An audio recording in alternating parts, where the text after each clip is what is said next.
Oi, gente! Esse é mais um ArchiCast especial. Meu nome é Adilson e no episódio de hoje a gente volta a falar sobre a tecnologia que vem mudando a rotina dos escritórios e a maneira de se pensar o projeto e a obra. A gente está falando do BIM, que é a sigla usada para Building Information Model. Mais do que um software, o BIM representa todo um conceito sobre como representar, modelar e gerenciar uma construção, tendo em vista vários pontos de vista sobre o edifício. Projeto, custo, gerenciamento, conforto térmico e ambiental, isso só para falar de alguns. A ideia é que o BIM revoluciona a maneira como enxergamos uma construção e seu processo, desde as primeiras ideias até a análise depois de sua finalização. Mas para que toda essa maravilha aconteça, quais são as barreiras que existem no mercado e quais os impactos na profissão de arquiteto e urbanista? Bom, para discutir esse assunto com a gente tem dois nomes de peso aqui conversando com a gente aqui no ArchiCast. Primeiro, Luiz Augusto Contier, ele é pós-graduado pela FAUSP e é pioneiro e referência do uso do Revit no Brasil. Boa noite, Contier, obrigado pela sua presença aqui para conversar com a gente. Boa noite, é um prazer.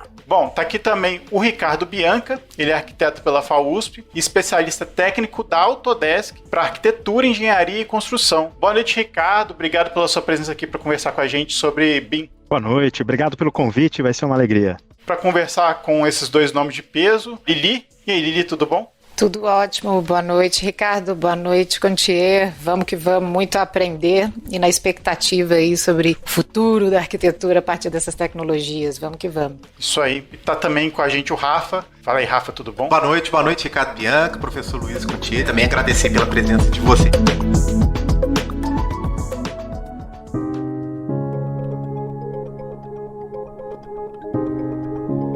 Para fazer a primeira pergunta, eu acho que talvez o Ricardo tenha uma informação um pouco mais consolidada disso, a respeito dos números da adoção do BIM nos escritórios brasileiros. Você tem esses números, Ricardo, para indicar para a gente como é que estão os números da aplicação do BIM nos escritórios aqui no Brasil? Nós não temos muitos números formais no Brasil, temos algumas diferentes pesquisas que têm apontado para um crescimento, isso sim, uma adoção crescente da modelagem da informação da construção. O quanto depende um pouco da fonte que você vai buscar, mas o que nós sabemos hoje é que uma boa parte do mercado já migrou, apesar de termos um número significativo de escritórios que ainda está no processo de adoção da modelagem da informação da construção. É uma linha crescente, assim, digamos, né? Assim, te parece de fato algo que veio para ficar, assim? Com certeza, e não só a adoção crescente tem mostrado que veio para ficar, como toda uma série de iniciativas de regulamentação, de normalização, que já tratam a modelagem da informação da construção como não mais uma tendência, mas uma realidade bastante concreta no nosso mercado, não só no Brasil, mas no mundo como um todo. E Ricardo, você acredita que isso seja por conta também da exigência da utilização do BIM para obras públicas? Eu acho que a exigência se tornou uma consequência de uma coisa que o mercado já percebeu há muitos anos, que a modelagem da informação da construção realmente traz benefícios significativos, seja para o pequeno escritório, seja para o médio, para o grande escritório de projetos na área de arquitetura ou de engenharia, seja para a construtora, seja para o proprietário final. Então eu acho que toda a regulamentação e essa exigência são na realidade uma consequência. Claro que uma vez que isso vem acontecendo, isso vai promover e tem promovido uma maior adoção da modelagem da informação da construção. Uma coisa alimenta a outra. Eu acho que tem uma visão um pouco diferente. Essa exigência do BIM, parte do contratante público, ainda não aconteceu. Não existem ainda esses contratos. O primeiro contrato que existiu por órgãos públicos, vamos dizer assim, foi o contrato que nós cumprimos, como foi o contrato da Petrobras, o projeto da sede em Santos. Isso foi em 2011. Muito antes de uma exigência formal, havia uma vontade da Petrobras de utilizar o BIM. Foi a primeira licitação pública que exigiu o BIM para todas as disciplinas, que só aceitaria documentos extraídos do modelo BIM. Isso em 2011. Foi uma coisa absolutamente pioneira. Eu acho que tem uma tendência crescente, sim, mas é uma coisa um pouco esquisita ainda. Eu tenho muito contratante que quer BIM, mas depois exige CAD. Ainda está meio confuso esse meio de campo. Eles querem os documentos que são comuns no CAD. Mas eu tenho um modelo, eu tenho um objeto. Não, mas a gente quer planta DWG.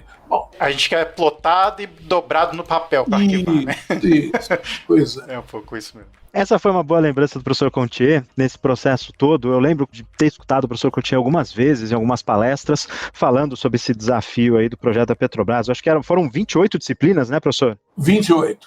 Eu guardei o número até hoje, porque foi um trabalho monumental e nós pudemos acompanhar e foi algo realmente pioneiro. Isso que o professor comentou, até hoje nós temos, quando nós falamos dessa exigência, né, foi uma boa lembrança, temos algumas exigências pontuais de um ou outro órgão e talvez a mais extensa até hoje tenha sido aquela derivada do decreto 10.306 do ano passado, que aponta para uma obrigatoriedade, mas apenas em 5 iniciativas do governo federal, 3 do Ministério da Defesa e 2 do Ministério da Infraestrutura, ou seja, ainda tem um bom espaço para crescer, ainda tem um bom espaço aí para ampliar essa exigência no mercado. Queria perguntar pro professor Contier, agora eu fiquei com vergonha, eu vou chamar só de professor. Professor Contier, deixa eu fazer uma pergunta para você. O Ricardo me chama de professor porque conheço ele desde pequenininho, entendeu?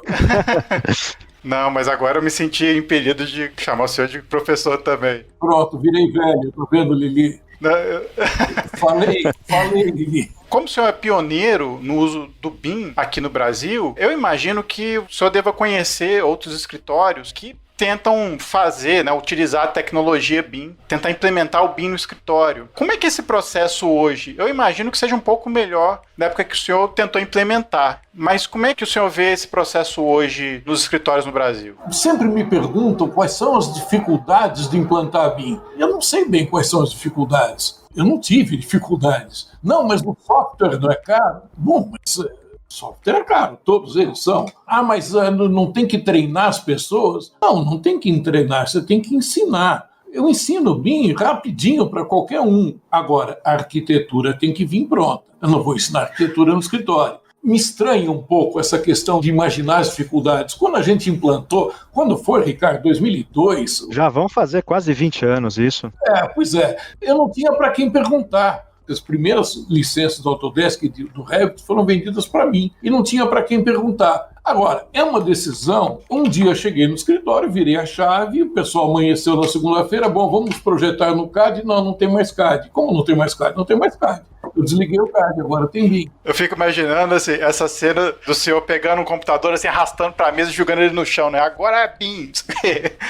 É simples assim. É o único jeito de implantar. Esse negócio de ficar tentando, fazendo um projeto em paralelo, em CAD e em BIM ao mesmo tempo, você não consegue. Você tem que mergulhar uma decisão top-down, como eu disse. Agora, projeto em BIM, quer dizer, eu fazia desde 2002, mas de fato o primeiro BIM de verdade é de 2011. Foi na Petrobras, porque existiu outra disciplina além da arquitetura. Os americanos chamam o que eu fazia de 2002 a 2011 de Little BIM, BIMzinho, porque é uma disciplina só. Eu vejo muita gente usando o BIM na sua própria disciplina, sem integrar com as outras. Vários escritórios estão fazendo assim. E eu já cheguei a perguntar para o Ricardo, mas Ricardo, do jeito que a gente faz, ele conhece o jeito que a gente trabalha e como a gente trabalha, do jeito que a gente está trabalhando, quem mais tem aí? Uma resposta difícil de dar, não é, Ricardo? Tem um ponto bastante interessante, né? Eu tive a oportunidade de acompanhar esse processo no escritório do professor Contier no começo, e eu acho que um diferencial super importante foi exatamente essa naturalidade com que eles lidaram com a implantação. Eles foram lá e fizeram. Ok, comprar software.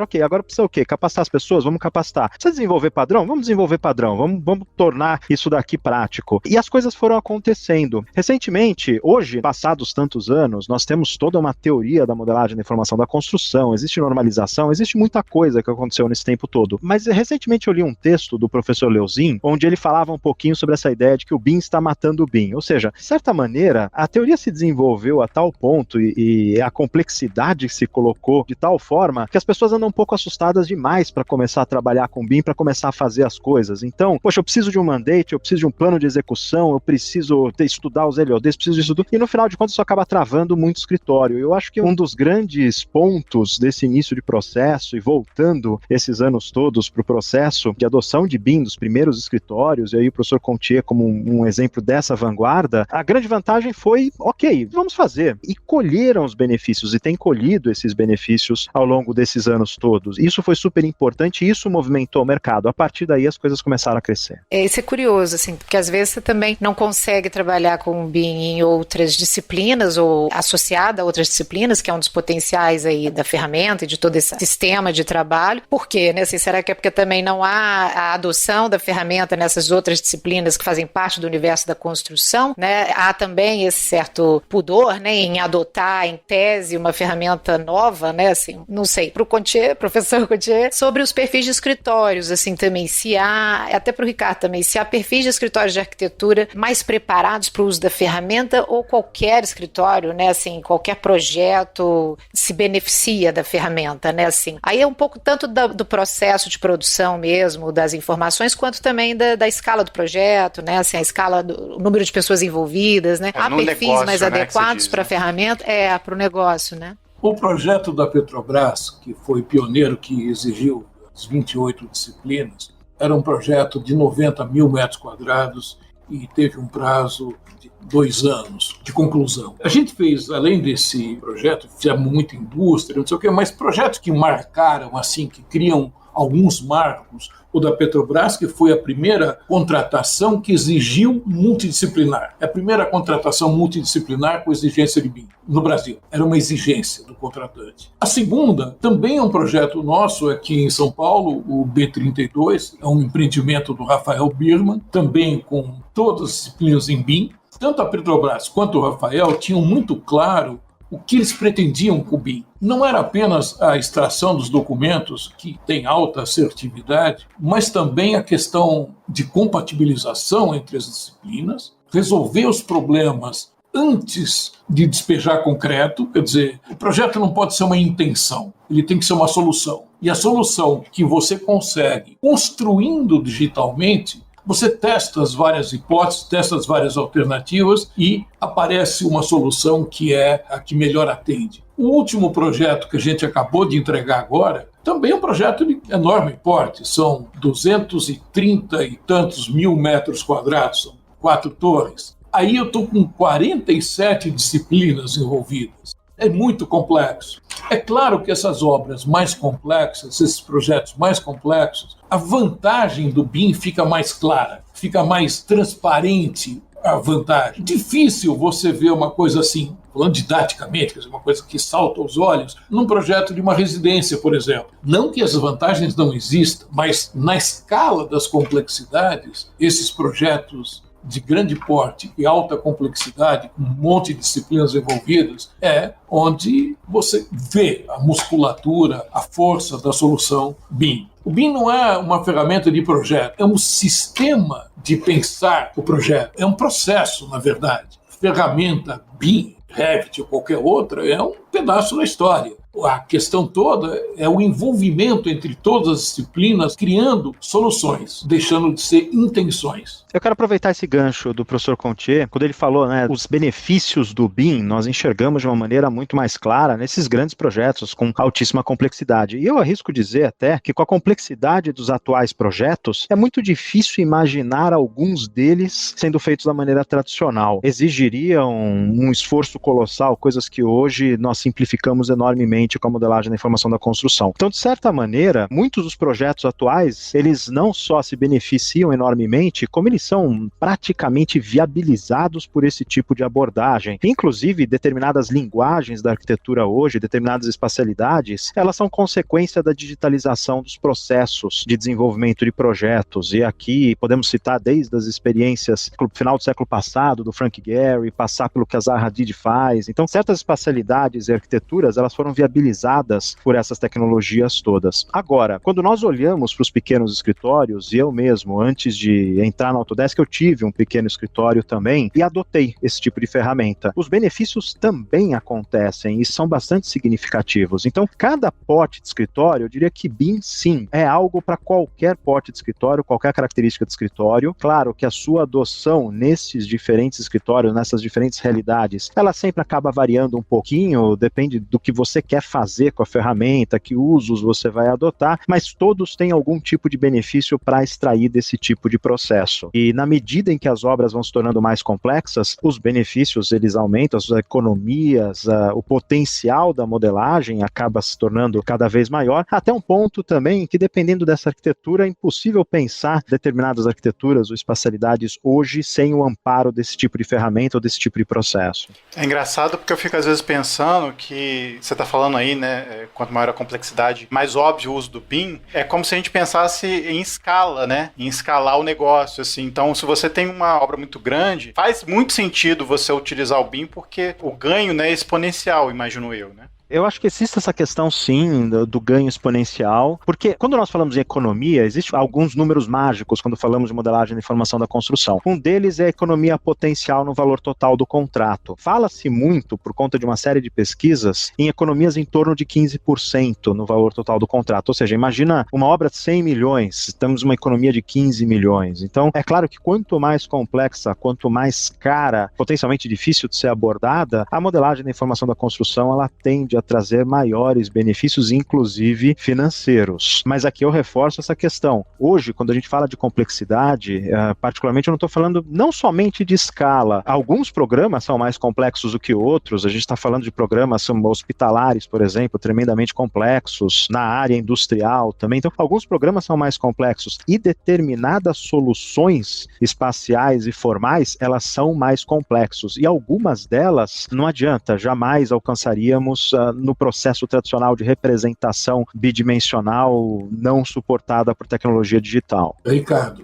a gente foi atrás da complexidade. Voltando para a simplicidade, de 2002 a 2011, quando eu adotei o BIM, que não era o BIM, que era o BIMzinho, que era o BIM, a vantagem era para mim. Nós estamos falando de vantagens para o cliente, né?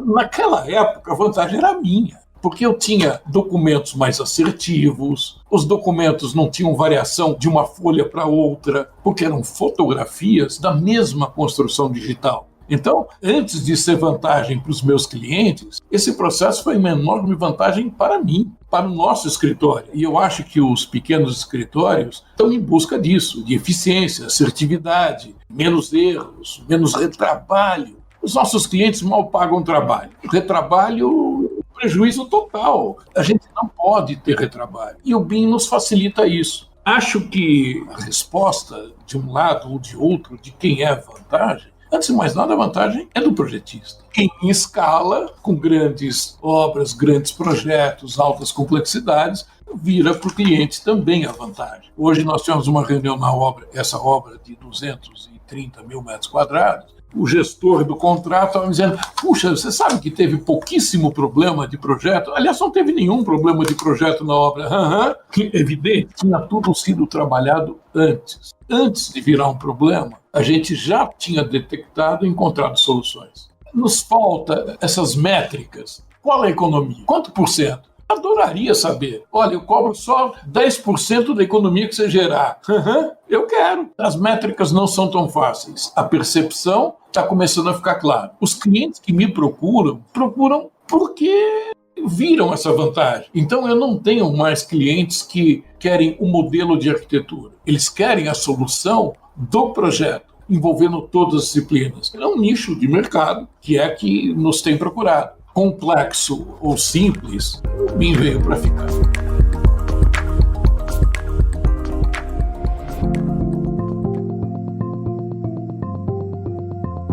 Eu queria estender um pouquinho mais sobre essa questão dos benefícios, né? Porque a gente transitou muito aqui em cima as facilidades na fase projetual, né? Como o professor Contier falou, isso facilitou muito o trabalho de arquitetura. No entanto, entendendo a edificação também como um negócio do investidor, do incorporador, o BIM, né, como metodologia, também oferece uma extensão de benefícios para a própria manutenção do edifício, para a visualização do empreendimento como um negócio de longo prazo. Eu queria que vocês falassem um pouquinho disso, como que isso acontece no universo, vamos dizer assim, da divulgação do sistema, e se de fato o professor Luiz Contier observa nos seus contratantes a consciência de que o BIM oferece isso para eles também em outros estágios, né? Como é que está isso ainda no mercado brasileiro? Os meus clientes buscam o BIM, além das questões de projeto e compatibilização e obra, eu tenho certeza, eles estão buscando a segunda etapa, tanto um incorporador como o Rafael, ou esse projeto da Gamaro, e um outro incorporador, nós temos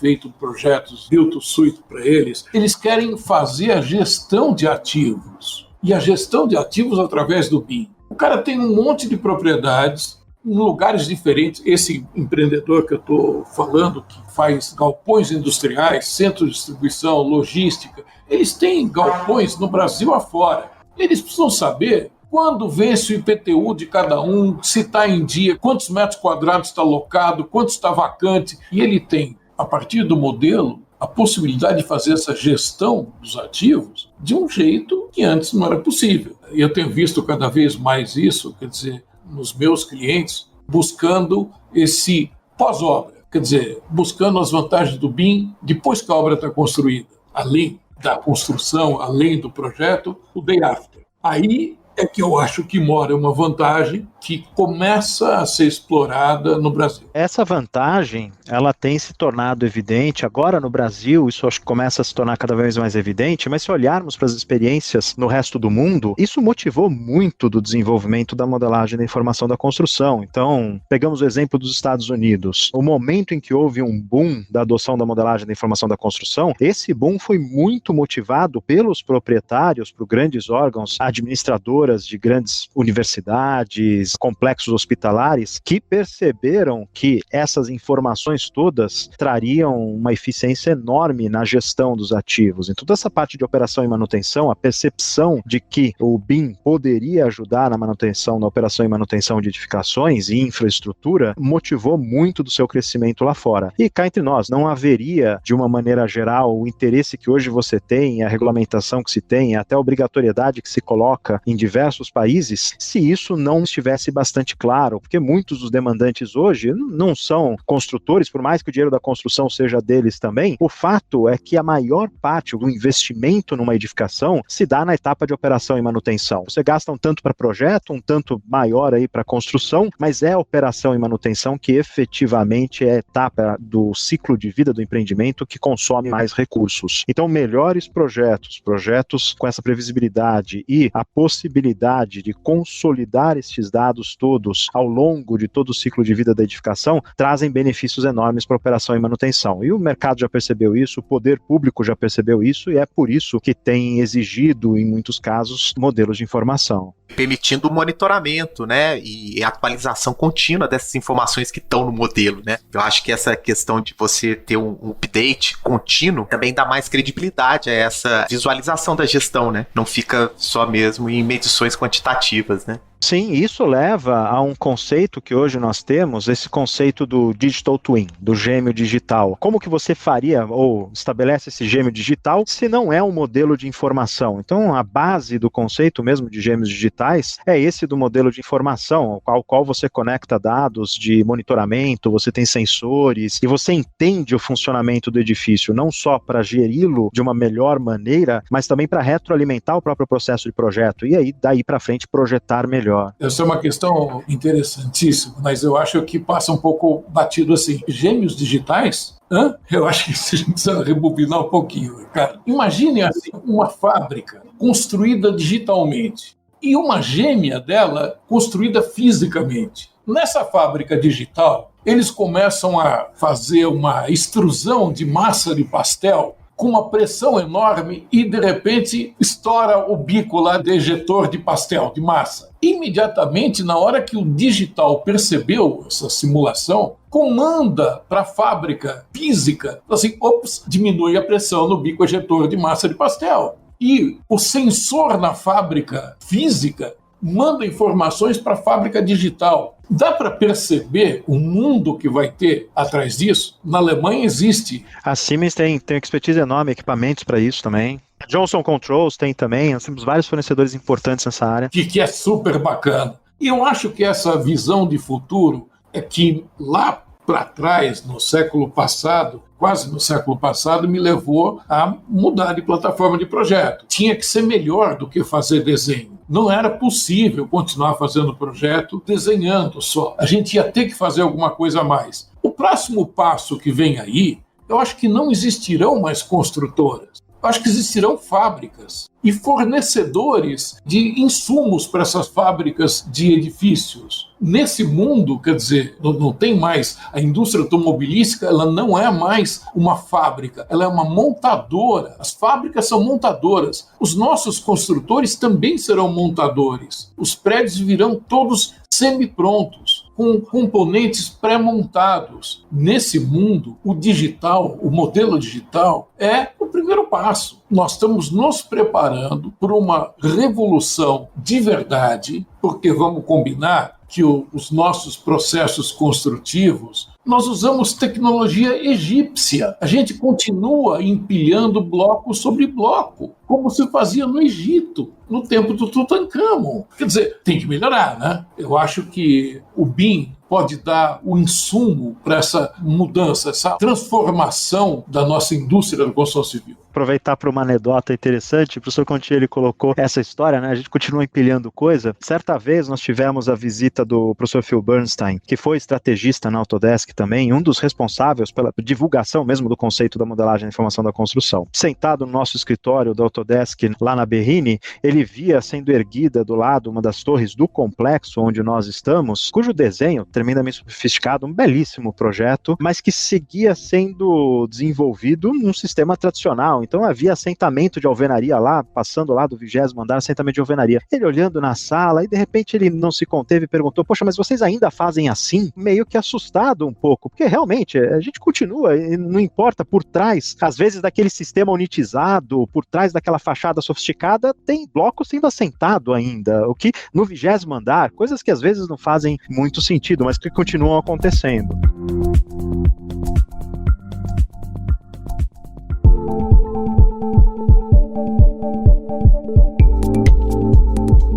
A gente viu, há alguns anos atrás, né, a modificação do modelo de negócio, principalmente dos softwares. Antes você comprava um software completo, né, você pagava lá um X dinheiro, você tinha o software, e hoje você tem, ao contrário, você não vende o software completo, você vende o serviço, né? É como se você tivesse, por exemplo, pagando por um serviço como a Netflix, como a Amazon Prime, você paga mensalmente, você tem aquele serviço prestado pelo desenvolvedor de software, que no caso é a Autodesk. Como é que foi o impacto dessa modificação de negócios, não só para a questão financeira, mas também para a questão de desenvolvimento e acompanhamento de quem utiliza as ferramentas? É interessante abordar isso, acho que de dois pontos de vista, né? Daquele da indústria de software e daquele dos nossos clientes, e nós pudemos acompanhar esses dois desenvolvimentos em paralelo. Do ponto de vista da indústria de software, é um pouco como um caminho que era inevitável. O chamado licenciamento perpétuo, que era o antigo modelo de licenciamento, ele aos poucos foi caindo em desuso por uma série de motivos. Um deles é o do acelerado desenvolvimento da tecnologia. Então, muitas vezes, você tem essa tecnologia onde você oferece esse licenciamento, você vende esse licenciamento perpétuo, né? Na verdade, o software é um negócio meio diferente. Ele não é bem um produto, ele não é bem um serviço. Ele é uma licença de uso de uma propriedade intelectual, de algo que foi desenvolvido. E no passado, dava-se essa licença de uso, vendia-se essa licença de uso, mas depois de um tempo, essa tecnologia ela ia se tornando obsoleta. E aí,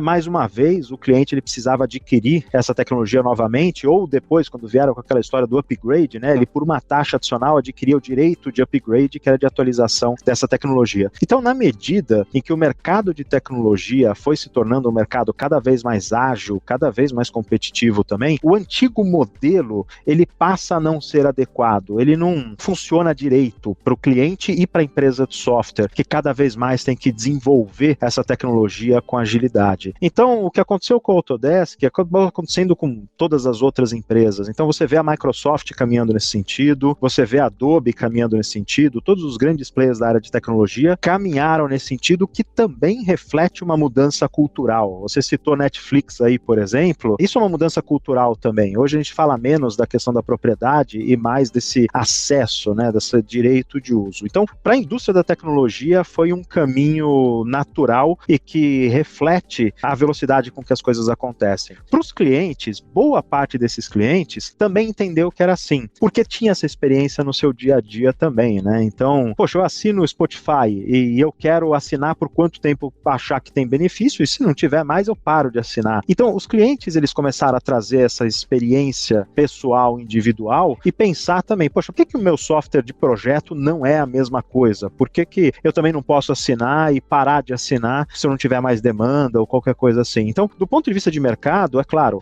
o mercado, ele também tinha essa expectativa em grande extensão, mas sempre há uma parcela do mercado que estranha e que eventualmente, poxa, eu prefiro o modelo antigo, porque não tem mais perpétuo. Essa é uma discussão que até hoje a gente escuta um pouquinho aí, apesar de que, de uma maneira geral, o mercado ele prefere a assinatura. Então, ainda existe um pouco isso. De novo, porque muitas vezes existe uma resistência à mudança, e alguns modelos de negócio que acabam sendo muito formatados em cima de um modelo anterior dos próprios fornecedores, eles eventualmente sofrem mais com esse tipo de mudança e eles precisam ser repensados nesse tipo de mudança. É claro que, quando falamos da mudança da perpétua para assinatura, a empresa acredita, senão não teria feito isso, que existem mais benefícios para o cliente, para o negócio de software também, para o mercado como um todo, em um modelo de assinatura, mais do que no modelo perpétuo. E o mercado ele tem entendido isso de uma maneira geral. Mais ou menos, né, Ricardo?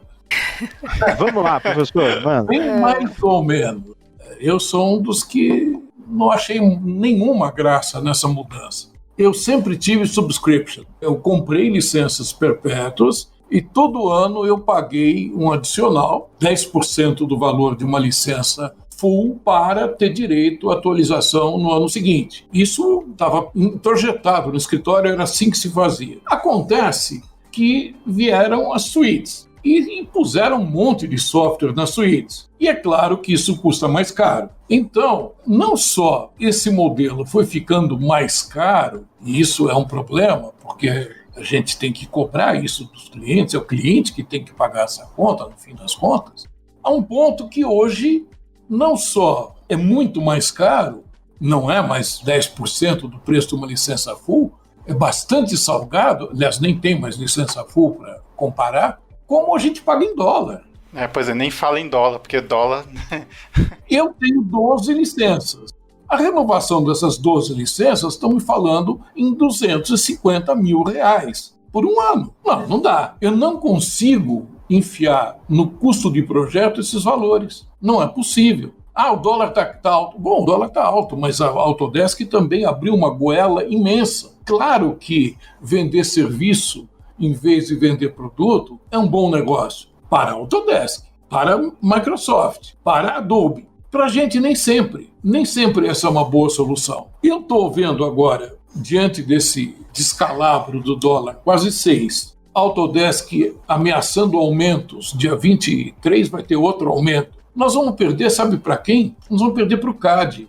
Porque os meus concorrentes arquitetos que trabalham com CAD, trabalham com versões antigas, o CAD não faz menor diferença se você está na versão 2021, 2022 ou a versão lá para trás. É o mesmo CAD. Então, esse cara não tem o custo que eu tenho e ele vai fazer concorrência comigo. O que a gente faz? Eu acho que tem alguns pontos que, do ponto de vista da indústria de software, são interessantes de observar e que, de novo, né, eu acho que vale essa comparação com o que é o outro lado, que é o lado do cliente sempre. Eu acho que sim, comparado com o custo de subscription, é claro que uma assinatura que se renova, ela é mais cara, mas uma assinatura que se renova, ela não tem aquele custo upfront que geralmente nós temos no modelo anterior. Então, o custo de entrada nessas tecnologias, hoje é um custo um tanto mais reduzido. Então, por exemplo, como é que foi feito o cálculo, né? Eu acho que é interessante. Como é que foi feito o cálculo quando esse modelo ele foi mudado? O valor da assinatura do produto, essencialmente, ele foi calculado, olha, um ano de assinatura, qual seria o valor de um ano de assinatura comparado com a perpétua, no modelo que foi na época da transição.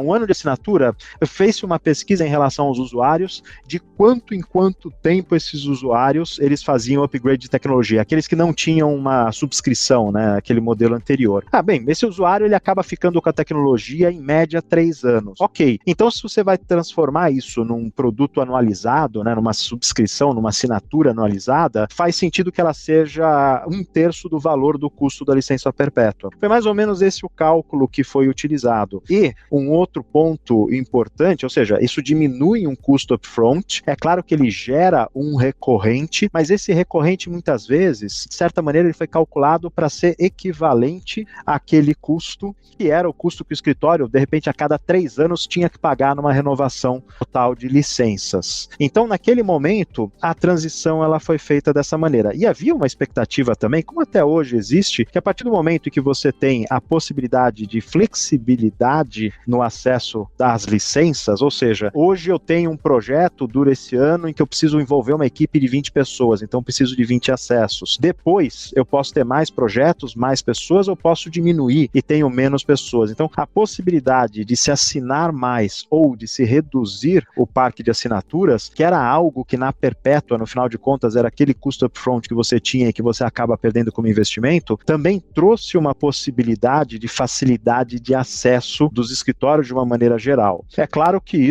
existem outros fatores que devem ser considerados nessa estratégia, inclusive isso que o professor colocou muito bem, que é a questão do OPEX e CAPEX. No final de contas, o custo de software da licença tradicional, aquela que era colocada como uma licença perpétua, acabava sendo um custo indireto do escritório. Então, tendo ou não tendo projeto, aquele custo persistia. A ideia da assinatura, e isso não só para a Autodesk, mas para as demais empresas de tecnologia, ela vem também para atender uma demanda crescente no mercado, uma perspectiva de mercado em que esse custo, ele passa a se mover como um custo direto de projeto, ou seja, eventualmente eu posso alocar esse custo ou uma parte significativa dele no projeto que está sendo desenvolvido. Então, ele muda, como a própria gestão do escritório acaba mudando com esses novos modelos, esses novos processos também. Agora, esticando um pouco essa pergunta, né, eu acabei de perguntar a respeito da mudança, né, de uma compra de software completo para uma prestação de serviço, né? Como é que lidar com o outro lado da moeda, que é a parte da pirataria, que a gente sabe, num país como o Brasil, não só por conta de uma certa ilegalidade, mas também por conta de um custo alto que você tem dos softwares. Como é que a Autodesk lida com essas questões? Pirataria ela é um assunto complexo que, particularmente, eu vou ser bastante sincero, eu só vim a entender direito essa questão toda no momento que eu saí da cadeira de usuário e entrei na indústria de software. Aí eu passei a entender um outro lado também, porque eu sempre olhei para a questão da pirataria do lado do usuário como, poxa, pirateia, o software é caro, o acesso é caro, é difícil, mas a perspectiva da indústria de software é bastante interessante também, porque afinal de contas a gente está falando de uma coisa muito parecida com o que é o dia a dia do escritório de arquitetura. Nós produzimos conteúdo intelectual, nós produzimos propriedade intelectual. A indústria de software também faz isso, ela produz propriedade intelectual. Tá? Então, o que é remunerado lá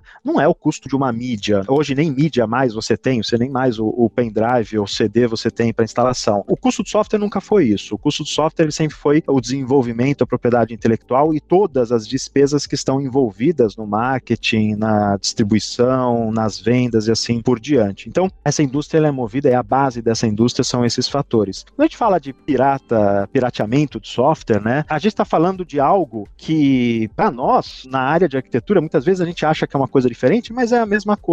É uma infração de propriedade intelectual. É como se pegassem o projeto que é desenvolvido, não, tudo bem, esse projeto ele é só um desenho. Eu posso reproduzir esse projeto infinitamente. O que é um absurdo. Qualquer arquiteto aqui escutando essa chamada, esse podcast hoje, mas é um absurdo. Não pode pegar o projeto e sair reproduzindo. Mas com software é um pouco como até muitas vezes a antiga mentalidade do segmento acaba pensando. Entende que não, é software, posso sair reproduzindo, mas não pode. É propriedade intelectual acima de tudo. Então, acho que o primeiro ponto, quando a gente fala como é que se enfrenta a pirataria, acho que o primeiro ponto para se enfrentar a pirataria é conscientização, é educação. Então existe essa questão que é super importante, é entender o que é a indústria de software, é entender o que é a propriedade intelectual, é entender que o mercado de pirataria do software, e aqui eu não falo só de Autodesk, eu falo de outros mercados também, ele não é o mercado, às vezes a gente tem aquela visão triste de que, poxa, é o coitado que vende um CD pirata na Santa Efigênia, tá fazendo isso para alimentar a família. Não, não é. O mercado de software pirata é o mercado ligado ao crime organizado. Os mesmos containers onde você antigamente aprendia os CDs de software pirata eram os containers que vinham com armas e drogas. Então, assim, esses dois mercados eles estão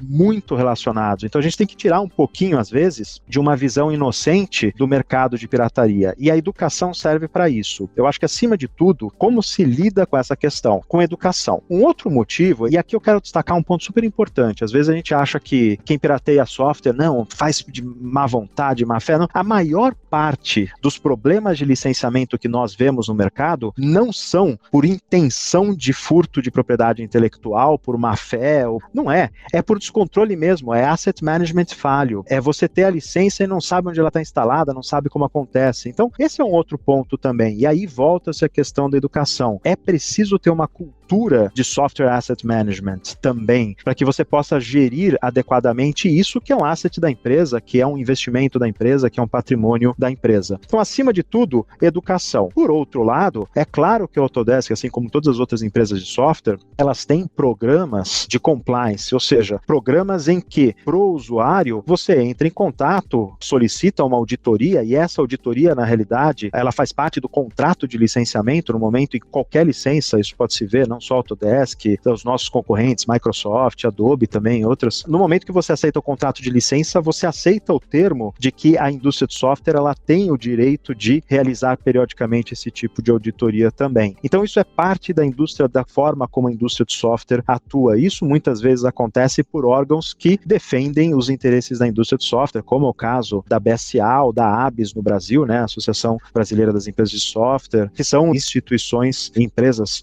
também privadas, que defendem os interesses desse segmento, mais uma vez, os interesses legítimos de propriedade intelectual, assim como em arquitetura nós também queremos ver defendidos como profissionais do direito autoral, da propriedade intelectual. Eu acho que essa é uma discussão um pouco mais complexa, Ricardo. É evidente que eu vivo de direito autoral, não tenha dúvida nenhuma. Do meu ponto de vista, tem uma questão muito mais complicada. Não é só uma questão do fabricante, é uma questão de concorrência desleal. É uma falha ética você usar um software pirata e concorrer com alguém que está pagando licença. Eu fui conselheiro da gestão fundadora do CAL. Eu tentei levantar essa questão. O pessoal não quer saber. Não, imagina, mas isso... Não. Gente, é uma falha ética. Tem que caçar o registro do profissional que pirateia. Por que está ferrando com o Autodesk? Não, Katsu, porque... Desculpe o Katsu, hein? Por que está fazendo concorrência desleal aos colegas? Como assim? É uma falha ética gravíssima. Não, mas aí o pessoal acha que, como é contra o grandão, é uma briga Davi e Golias, e o coitadinho do Davi tem sempre que ser coitadinho. Não é essa a questão. Excelente. Isso o professor Cloutier colocou é um aspecto super importante de ser lembrado. Eu lembro de uma campanha da ABS de alguns anos atrás que lidava exatamente com esse conceito, que é o da concorrência desleal. E é exatamente isso também, do ponto de vista do mercado. Poxa, aquele que pirateia também consegue, é claro, como ele não está investindo na tecnologia básica para trabalhar, ele entra com um preço abaixo e com isso ele prejudica o mercado como um todo também. Esse é um ponto importantíssimo. Se eu for concorrer com alguém que teria um software pirata e eu tendo que gastar 240 mil reais por ano de licença, pronto, já deu uma diferença brutal aí. Mas tem um outro aspecto, viu, Ricardo? A ABS, BSA, é tudo farinha do mesmo saco. As revendas usam a denúncia anônima para fazer venda de software. É horroroso. Revenda que vai e faz uma denúncia contra um escritório e no dia seguinte manda um e-mail dizendo: olha, nós temos software aqui a um preço razoável, não sei o quê. Como no meu escritório aconteceu isso? Eu sei quem é a revenda, eu reclamei para a Autodesk me pediu desculpas, a denúncia não é força de venda. Isso é um outro ponto importante também. Existem práticas que eventualmente no mercado são práticas repreensíveis, e isso da própria indústria de software também, que não se deve permitir. Esse tipo de caso, com certeza, não se deve permitir. Uma coisa que acontece muito, e aqui abrindo um pouco dessa caixa preta do que é o License Compliance da indústria de software, muitas vezes esse tipo de denúncia, ele é utilizado até como uma vingança trabalhista. Então existem funcionários muitas vezes que saem insatisfeitos com as condições pelas quais saíram do escritório e acabam criando um problema. Às vezes o software de fato foi pirateado, mas às vezes não, e acabam criando toda uma série de problemas incômodos para a empresa. Então, esse tipo de atitude, que é difícil de filtrar, mas que as empresas elas têm procurado criar ações de compliance cada vez menos baseadas nesse tipo de mecanismo e cada vez mais baseadas num approach de software asset management mesmo, da correta gestão dos assets do escritório.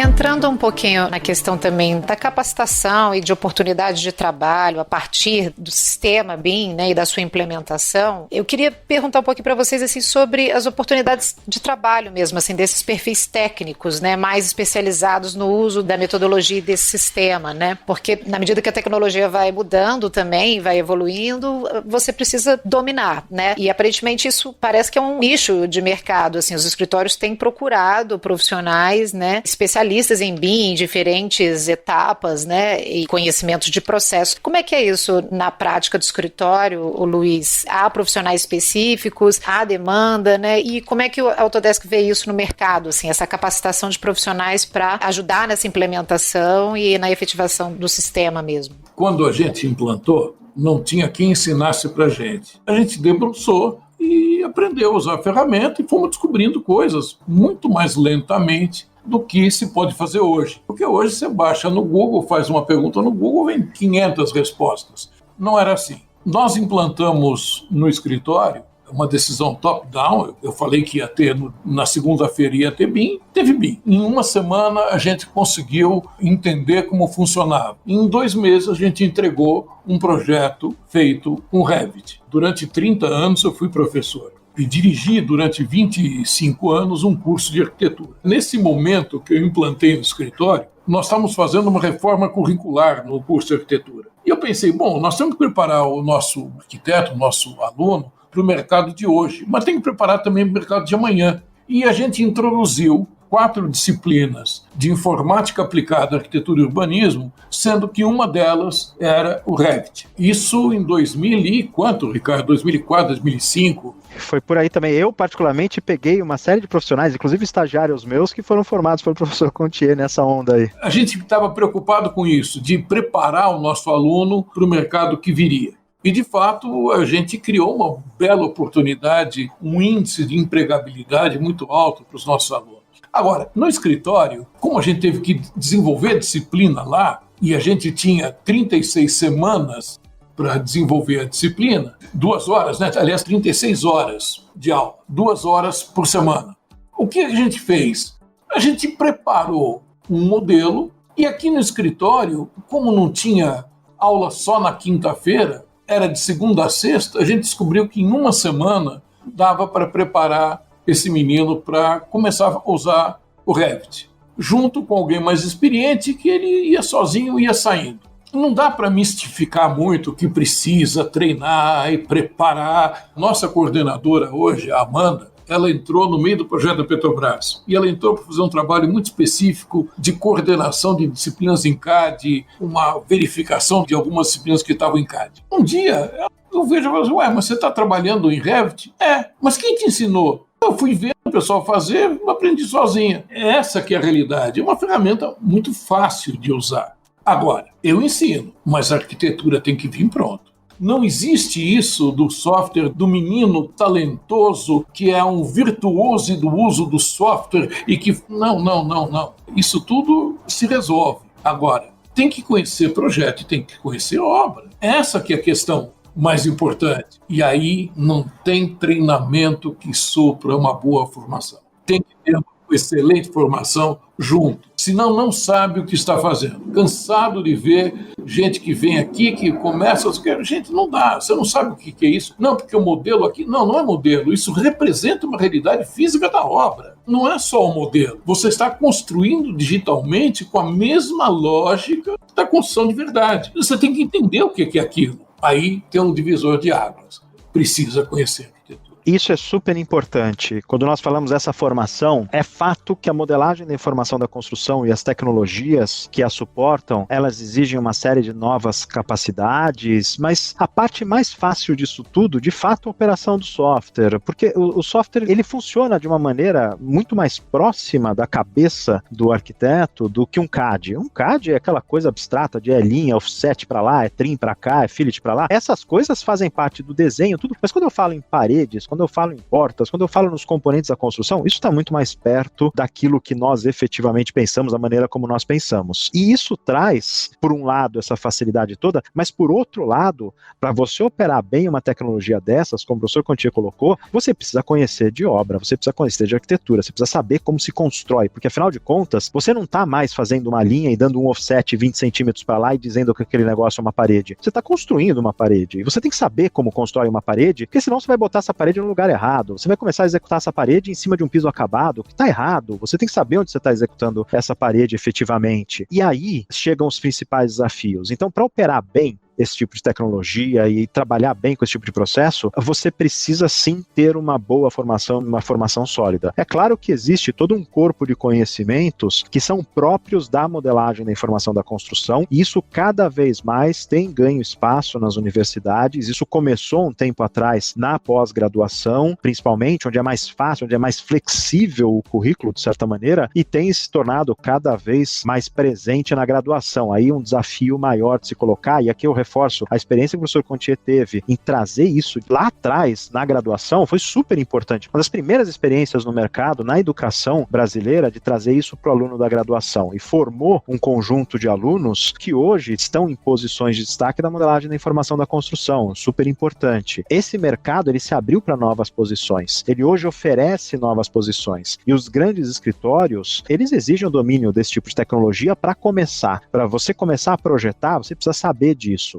Isso não substitui a boa formação como arquiteto, mas isso é fundamental para que você trabalhe nesses escritórios hoje. E novas posições são abertas por conta disso. Nós temos o tal de coordenador de BIM, o tal de gerente de BIM, posições que são posições novas e que, mais uma vez, exigem um corpo de conhecimentos específico que não descarta uma boa formação em arquitetura, e isso é fundamental. Os bons gerentes de BIM, eles efetivamente botaram o pé na obra e sabem como as coisas são feitas, e isso faz parte da formação nessa área hoje. É interessante isso que foi dito agora, e também é a experiência do professor, de trazer isso para a graduação, porque de fato, a gente já conversou isso aqui em outras ocasiões, é uma mudança de paradigma da questão projetiva. O que não significa que a construção deixou de ser construção, mas no ensino há, por exemplo, uma necessidade de dar uma maior relevância à propriedade dos materiais, à tecnologia, coisas que hoje, na escola clássica, aí são disciplinas meio que acessórias, né? Os alunos vão para representação em mockups, em maquetes, e essa questão da informação do material foi se perdendo, e os arquitetos durante muito tempo foram se afastando dessa questão tecnológica. E o BIM está aí escancarando que essa aproximação é quase que da origem da formação da arquitetura, precisa vir de uma maneira mais sólida. Eu queria saber se existe algum programa específico da Autodesk, esse auxílio para uma capacitação nas academias, se existe também aí, estendendo também um pouquinho a questão do software, parcerias com conselhos de classe ou com institutos, né, no caso do Instituto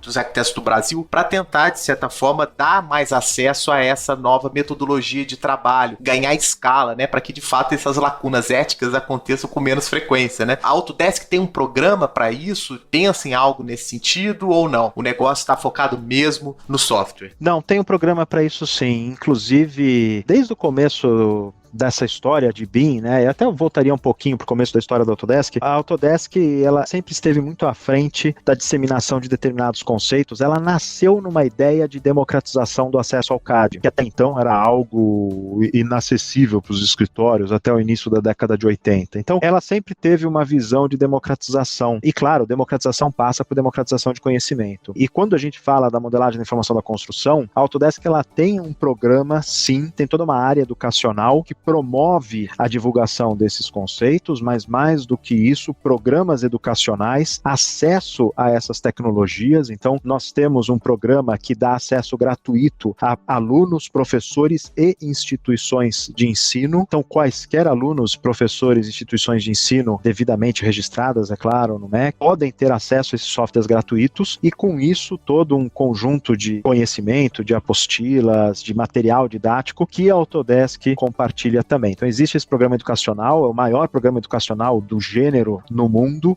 No Brasil, milhares de estudantes têm acesso a esse tipo de conhecimento. E para além disso, também existe um programa que nós chamamos de Training Centers, Autodesk Training Centers, Authorized Training Centers, de centros de capacitação, que aí são um negócio também, mas da área educacional, onde empresas que têm o interesse em criar cursos e desenvolver cursos, e aqui nós temos quase 300 de Training Centers no Brasil, têm condições aí de fornecer uma formação no software especificamente, algo um pouquinho diferente do que a Autodesk, ela trabalha junto às universidades, inclusive patrocinando, no caso das universidades, patrocinando laboratórios de tecnologia, entregando software para esses laboratórios e desenvolvendo parcerias com essas universidades. Isso para falar na formação básica, no apoio à pesquisa também, mas existem outros programas aí mais específicos nas áreas de laboratório, de pesquisa da Autodesk, que sempre envolve a comunidade estudantil também. Não, é um programa bastante antigo. A gente conseguiu cadastrar os nossos alunos com maior facilidade. É um software de uso educacional. A gente, de vez em quando, tromba com fornecedores usando software educacional. É um pouco complicado isso. Não era para acontecer, mas às vezes acontece. O Carlos Ramos, mexicano, inacreditável, um ser simpaticíssimo, ele dirigiu esse programa educacional durante muito tempo e tinha uma base hispânica grande, e a gente tentou introduzir uma coisa mais para o Brasil. Eu não sei que pé ficou isso. Eu hoje sou um professor aposentado, quer dizer, não sei mais em que pé que está. Se tem um repositório de conhecimento em português. A gente começou isso lá para trás, não sei como evoluiu. Tem bastante coisa. Hoje eu acho que o programa evoluiu de uma maneira geral, tem muita coisa em português. O professor Contier fez parte da história disso tudo. O professor Contier participou da tradução do Revit para o português também. Então, muita coisa foi traduzida e hoje já é de acesso mais fácil aí para a comunidade de língua portuguesa. Bom, pessoal, a gente vai encerrando aqui o papo. Queria agradecer ao professor Contier. Obrigado, Contier, pela sua participação. Volte mais vezes para conversar com a gente. Às ordens. Foi um prazer. Agradecer também ao Ricardo Bianca. Ricardo, muito obrigado pelas suas explicações, esclarecimentos aqui, né, a respeito da política da Autodesk, sobre a implementação dos softwares. Obrigado e volte mais vezes também, está convidado. Com certeza, obrigado. Foi um prazer mesmo, foi ótimo conversar aqui com todos vocês. Bom, Lili, mais um aí, né? Mais um, falamos sobre o sistema BIM, sobre várias outras coisas, né? Sobre nosso mercado, sobre processo de trabalho, sobre educação. De fato, é um assunto bem importante, né? E que estrutura várias outras questões. Muitíssimo obrigada. Valeu. E Rafa, mais um. Isso, mais um. Obrigado, professor Contier, Ricardo. Foi ótimo aqui as explanações e tenho certeza que a audiência vai ficar mais consciente e ciente também do que são esses novos modelos e essa nova forma que o mercado de arquitetura já está exigindo. Muito obrigado. Isso aí. Então a gente volta na semana que vem com mais um episódio para vocês e até mais.